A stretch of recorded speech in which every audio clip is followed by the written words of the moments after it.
നമസ്കാരം, മലയാളി വാർത്തയിലേക്ക് സ്വാഗതം. തിരുവനന്തപുരത്തെ ആമയിഴഞ്ചാൻ തോട് ഇനി മുതൽ അറിയപ്പെടുന്നത് ആമയിഴഞ്ചാൻ തോട് എന്നല്ല, ആര്യ കരഞ്ഞ തോട് എന്നാണ് സമൂഹ മാധ്യമങ്ങളുടെ തർക്കം. എന്തായാലും നഗരസഭയും റെയിൽവേയും പരസ്പരം പഴിചാരുമ്പോൾ രാഷ്ട്രീയ നിരീക്ഷകനും അഭിഭാഷകനുമായ TG മോഹനൻ അദ്ദേഹം കൃത്യമായി കാര്യങ്ങൾ വ്യക്തമാക്കുകയാണ്. മേയർ ആര്യ രാജേന്ദ്രന്റെ തലയ്ക്കടിച്ചു എന്ന് വേണമെങ്കിൽ പറയാം. അത്തരത്തിലായിരുന്നു അദ്ദേഹത്തിന്റെ സംസാരം.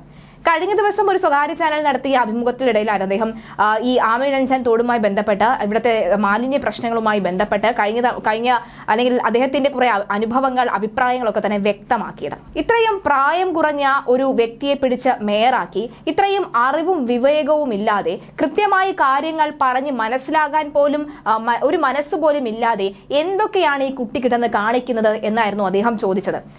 മാത്രമല്ല, ഈ റെയിൽവേയെ പഴിചാരാൻ എന്ത് രീതിയിലുള്ള കാര്യങ്ങളാണ് ഉള്ളത് എന്നാണ് അദ്ദേഹം ചോദിക്കുന്നത്. അങ്ങനെയെങ്കിൽ റെയിൽവേയുടെ അടിയിലൂടെ 172 മീറ്റർ ഈ കനാൽ ഒഴുകുന്ന സാഹചര്യത്തിൽ ആ മാലിന്യമെല്ലാം റെയിൽവേയുടേതാണ് എന്ന് പറയുന്നത് എന്തർത്ഥത്തിലാണ്?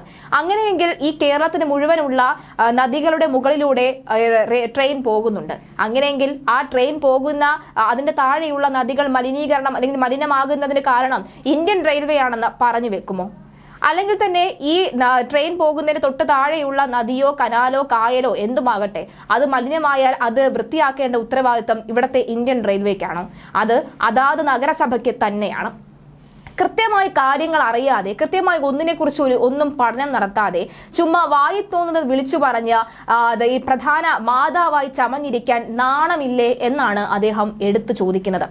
മറ്റൊരു കാര്യം അദ്ദേഹം പറയുന്നുണ്ട്, ഈ രാജിവെക്കണം, തിരുവനന്തപുരം മേയർ രാജിവെക്കണമെന്ന് എല്ലാവരും പറയുന്നുണ്ട്.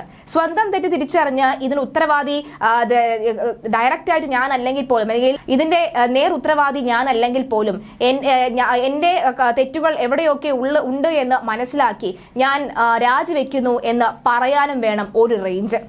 അത്തരം റേഞ്ച് ഇല്ലാത്തവരൊക്കെ തന്നെ ഇതും ചെയ്യും, ഇതിനപ്പുറവും ചെയ്യും.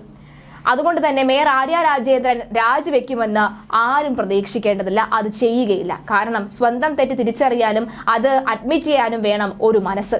അതൊന്നും ഈ പറയുന്ന കുട്ടിക്കില്ല. ഇവിടുത്തെ കളക്ടറിനോട്, മേയറിനോട് പറഞ്ഞിട്ട് ഒരു കാര്യവുമില്ല. അതുകൊണ്ട് കളക്ടറിനോട് ഞാൻ പറയുന്നു, അദ്ദേഹത്തിന്റെ വാക്കുകളായിരുന്നു, കളക്ടറിനോട് ഞാൻ പറയുന്നു, എക്സ് എഞ്ചിനീയർമാരെ വിളിക്കൂ, ഇവിടെയുള്ള എക്സ് എഞ്ചിനീയർമാരെ വിളിക്കൂ. അവർക്ക് പ്രത്യേകിച്ച് പൈസയോ ഒന്നും നിങ്ങൾ കൊടുക്കണ്ട. 1 മാസത്തെ സാവകാശം കൊടുക്കൂ. അവർ നിർദ്ദേശിക്കും, അവർ പറയും ഈ തിരുവനന്തപുരം സിറ്റിയെ എങ്ങനെ ക്ലീൻ ചെയ്യണം എന്നത്. പലതരത്തിലുള്ള ഉഡായിപ്പുകൾ, പലതരത്തിലുള്ള മാഫിയകൾ, അതായത് ഈ ടാങ്കർ ലോറിക്കുള്ള മാഫിയ, അങ്ങനെ വേസ്റ്റ് മാലിന്യ നിർമ്മാർജ്ജനം അങ്ങനെ ഒരു മാഫിയ, അങ്ങനെ മാലിന്യം മൊത്തത്തിൽ ഒരു കറവ പശുവാണ് നഗരസഭയ്ക്ക്. ഇതുവഴി ലഭിക്കുന്ന കോടികളുടെ പൈസ ആരെടുക്കുന്നു? ഇതൊക്കെ തന്നെ ഈ സാധാരണക്കാരായ ജനങ്ങളെ കണ്ണിൽ പൊടിയിടാനുള്ള വിദ്യകളും നുണുക്ക വിദ്യകളുമാണ്. എന്തായാലും മേയർ ആര്യ രാജേന്ദ്രൻ രാജിവെക്കുമെന്ന് ഉറപ്പില്ല. പക്ഷേ ഒരു ജോയി വീണാലോ, ഒരു 10 ജോയി ഇനി ആമയിഴഞ്ചാൻ തോട്ടിൽ വീണ് മരിച്ചാലോ ആരെയൊന്നും കണ്ണു തുറക്കാൻ പോകുന്നില്ല. കാരണം കണ്ണുള്ളവരെ അത് തുറക്കേണ്ടതുള്ളൂ. കണ്ണില്ലാത്തവരോട് പറഞ്ഞിട്ടും കാര്യമില്ല എന്നാണ് TG പറയുന്നത്. സത്യത്തിൽ TGയുടെ വാക്കുകൾ ഇവിടുത്തെ സാധാരണക്കാരന്റെ വാക്കുകളാണ്. മേയർ ആര്യ രാജേന്ദ്രനെ അക്ഷരാർത്ഥത്തിൽ തറ പറ്റിക്കുന്ന തരത്തിലേക്കാണ് കാര്യങ്ങൾ നീങ്ങിയിരിക്കുന്നത്. അദ്ദേഹത്തിന്റെ വാക്കുകൾ അച്ചട്ടാകുന്ന നിമിഷമാണ് വരുന്നത് എന്ന് വ്യക്തമാണ്. ജോയിയുടെ മരണവും ജോയിയുടെ സംസ്കാരവും കഴിഞ്ഞ ആ നിമിഷം മുതൽ ആമയിഴഞ്ചാൻ തോടിന്റെ വൃത്തിയാക്കൽ അവിടെ അവസാനിച്ചു എന്നാണ് പറയുന്നത്.